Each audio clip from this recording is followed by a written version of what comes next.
BloodLust Shadowhunter is a dungeon crawler created mostly by one-man team William Fisher.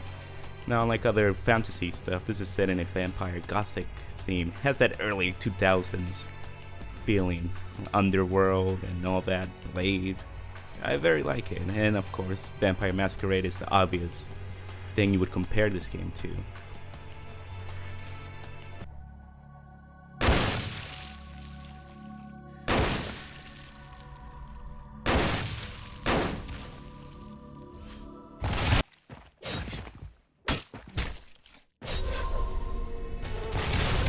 The combat in this game is very similar to a Diablo type with a hotbar and everything, but you know, with the full control of your character, being able to jump and dodge. You can use swords and guns and bows, crossbows. Now all the swords, axes, knives, they all sound the same and they all have the same animations. It'd be nice to get more. The crossbow is your ranged weapon. You can use it to shoot people far away. The guns work kind of like a poison gun, because they have UV, they have silver bullets. And also you got your skills, which are some cool ones, like turning into like a beast man, summoning crows, and there's your buffs and debuffs, fireballs, lightning.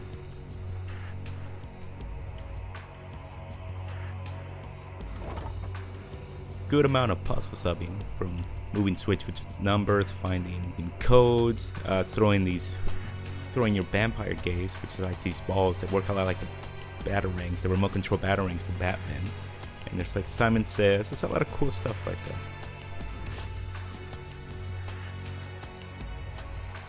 Now there is a stealth system, but I never found myself using it. Instead I would just find running back and keep shooting him. So it's usually be one guy, or if it's more, I just use the frozen spell and ran out of there. So that could probably be implemented better.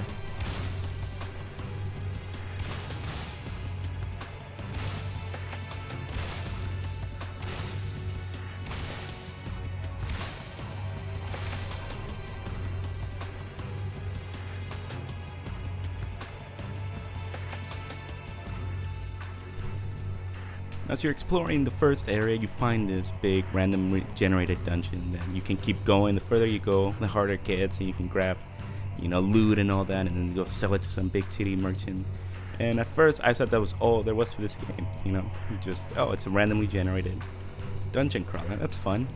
But once you're done with the tutorial area, which is actually one of the better tutorial areas I've played in a while, it doesn't hold your hand through all of it and lets you really explore and learn the mechanics. But once you're done with that, you get to the city. And this is where the game really starts to resemble Vampires Masquerade, with these different clans you can work with. And this is where the main story comes out, where you have to find the Emperor of the Vampires. The game really opens up here, and there's different areas. Each one, most of them have their own randomly generated dungeon that you can go to. From here on, you go on. The game doesn't really hold your hand that much. There were some spots where I was stuck in the dumbest thing. I just needed maybe a simple ability or a key, but it's very nice to see that old school design. For example, there's one part where there's this gate that you cannot get through. No matter what you do, there's no keys. It says that it's barred locked. I went around looking, trying to find a switch or something. It took me a while until I realized, I need the mist form so I can go through the bars. It's frustrating at first, but it's very rewarding. Another thing I like is the sire system, where you can basically go around and bite people and they'll become your minions, and then you can level them up and they can come in to help you fight, or you can just send them out to find loot. They should just find potions and stuff. I would like to see the system be improved upon, because it's very interesting. And this is a very small thing, but I really do enjoy that you can use the mouse wheel to cycle through the hotbar and use abilities with it. That way I don't have to stretch my finger from WSD all the way to like the 9 key. Of course, this being a one-man game, the graphics are okay. They have that very PlayStation 2 aesthetic, which can look nice in some parts, but it's not much to complain. I'm glad it is actually 3D and it wasn't just some 2D indie pixel type thing going on there. Now this game does have a good amount of jank. When starting the game there will be flickering lights, and this seems to be an issue with other people too. The best way to deal it is to set the settings to medium and edit in indie and put these settings in it. Even then it wasn't fully gone. There were some areas where it would come back. Also another issue I came about is when I was using an item and I put it in the hotbar and it ran out, I couldn't put an ability there because it said that the item was still in there and I couldn't replace it.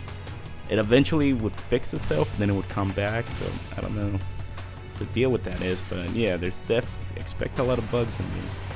Also, the inventory system becomes a hassle. The more pages you get, it's really hard to sort stuff. I wish you could sort it by types or maybe clans, you know, so you don't have to go through all of it. But despite all this is a fun and cheap game. It really has that Vampire Masquerade feel to it. And yeah, it's just a great game to play if you like listening to music and just dungeon crawling, see how far you can get. Also, if you want kind of a light, you know, Vampire Masquerade immersive sim type thing going on, it's pretty good.